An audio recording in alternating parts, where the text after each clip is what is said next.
Hey guys, another episode of the All Motor GT.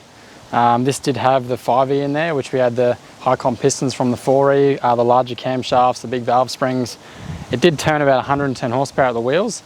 I did drive it around for a few months, but turning it to 7,500, eventually the rod bolts let go, threw a con rod out of the block, and that was the end of that motor.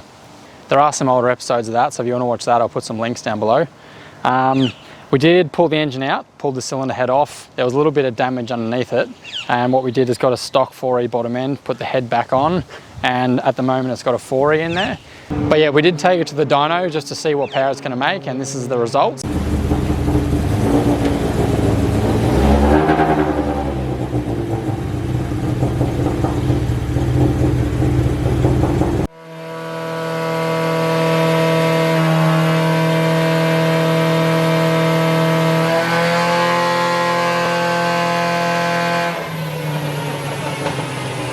I've seen that little smile pop out then, you like it?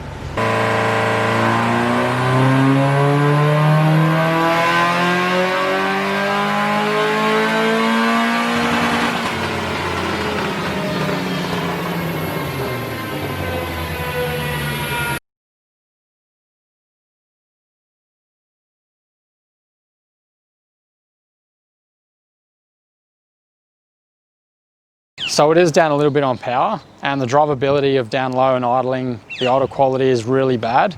I'll just start it up, but you can have a listen. The idle does sound really cool.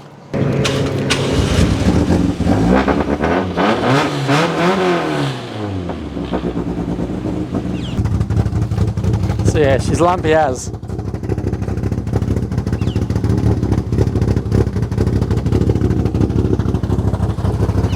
At idle, there's literally next to no vacuum, so when you try and push the brakes don't even work.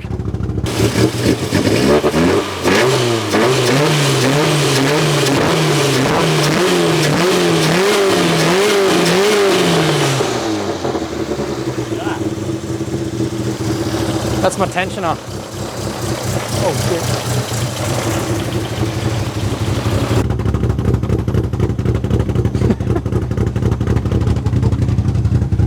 So until we make the pistons and put the other 5E back together, we're going to pull this engine out.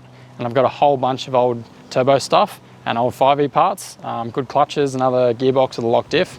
We're going to put all that in, and there's a roll racing comp coming up soon.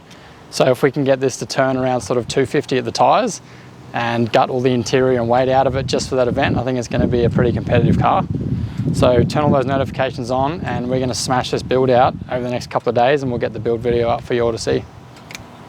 So here's a sneak peek of our parts. We've got 5E FHE cylinder head, we have Cometic head gasket, we have Turbo Smart fuel pressure regulator, and we have XCD clutch, a little radiator, an intercooler, solid engine mount. We've got the oil lines to do the oil feed and such. Here's an old bunky manifold I've made about 5 years ago, so we're going to use that, and we have a TD05 Turbo 20G. So this whole combo here should make around 250 at the wheels, which front wheel drive with a lock diff, it is going to peel. It's going to be good as. Yeah.